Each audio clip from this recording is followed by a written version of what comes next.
Hey guys. Anyways, I just wanted to share one idea that's I don't know if it's working or not, but we've been trying it with Ella's school, and it seems to be having some success. And I thought I might teach it to you guys just to see if it helped and alleviate any of that frustration that I seem to be seeing on Facebook with this online school that we're doing.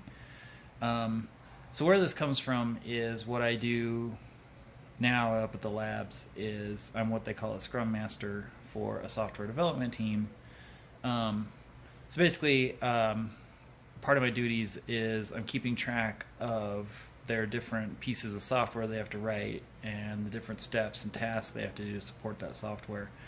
And of course, them being software developers, they're younger, they're in like their 20s.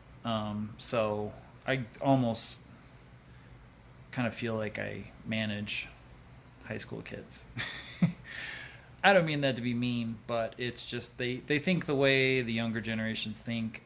So I thought some of these methodologies might work, and also there's books and things like this on this method. It's called personal Kanban.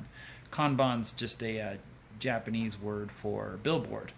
And what it is it's just a really simple way to keep track of tasks.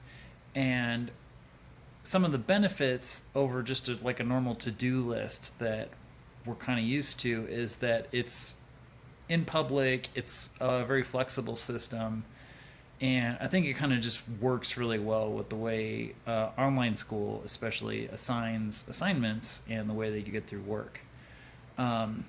So I'll explain it, and if you guys want to give it a shot, go for it. I mean, the biggest thing you got to risk is the really literally the only thing you need is you need some Post-it notes and a Sharpie or a pen. I mean, so really low risk to give it a shot. So behind me is my Kanban board, and actually this is my Kanban board, but I do use it for Ella when she's over at my place. Principle's the same. So really, you just need a place where the Post-it notes will stick, and so rule number one is it needs to be publicly viewable. And I know it's gonna mess up your interior design work that you guys have worked really hard on, but hey, 2020. Anyways, so it needs to be a place. Fortunately, my wall is paneling, so it sticks really well. Sometimes the textured walls, they don't stick very well, so you might need like a piece of poster board or like a whiteboard or something. Or the other thing you can do is go buy the extra sticky notes. That works too. So behind me is my Kanban board. All right, so this is a Kanban board.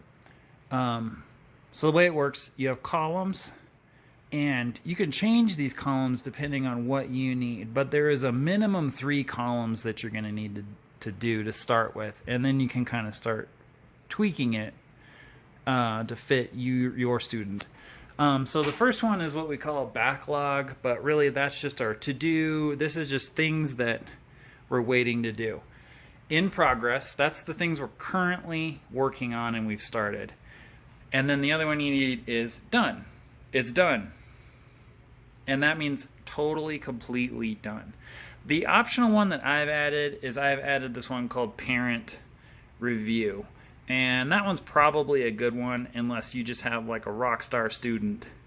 We'll come back to that. So basically what we do is every time we have an assignment, we put it on a Post-it note, and it all starts in backlog, and that's it. Just as soon as we have any kind of assignment, even if it's something super simple like take a picture of these notes, upload it to Drive, we make a Post-it note for it and we put it here, because as long as it's here, we know we're not going to forget about it.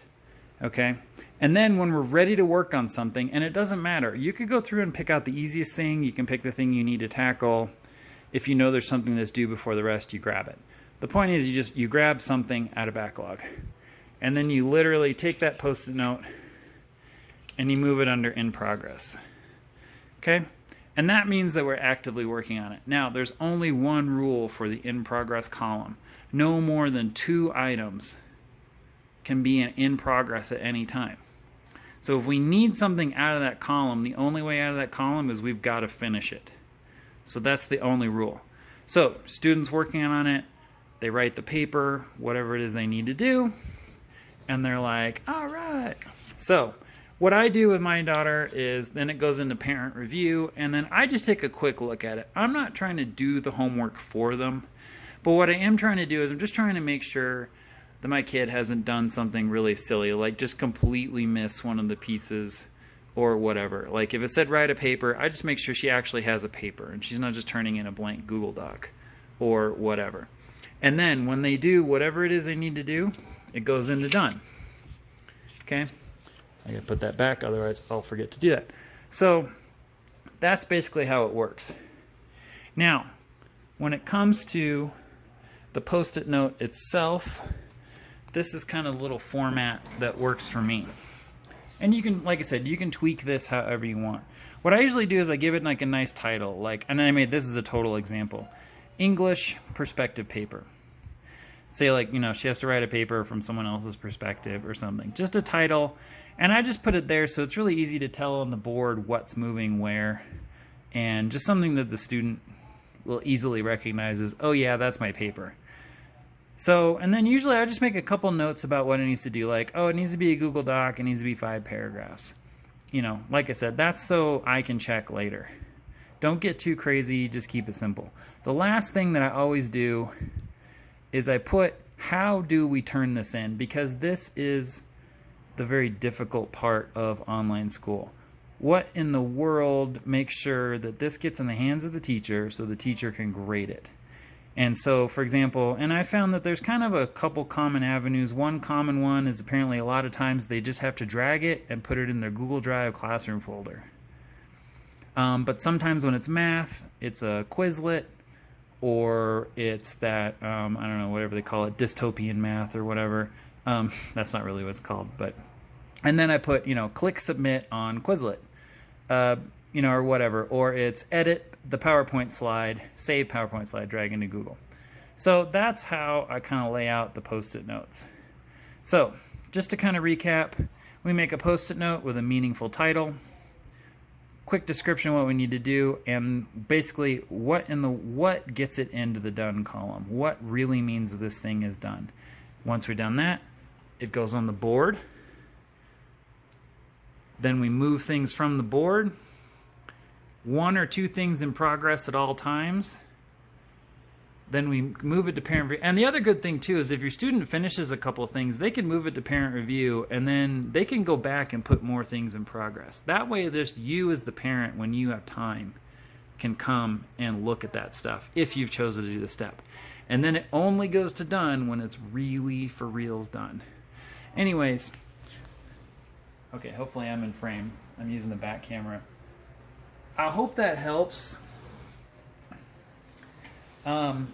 Anyways, Ella seems to be having a little bit of success with this system. I thought I'd put it out there. Like I said, there's books on it, so I just saved you $9. But anyways, I don't know. Let me know if this helps, because I feel like maybe we need to come together as a community and figure out how to do this school thing. Anyways, and this is just my attempt with like literally the one thing I know that might help. So anyways, we're all in this together. I'm pulling for you.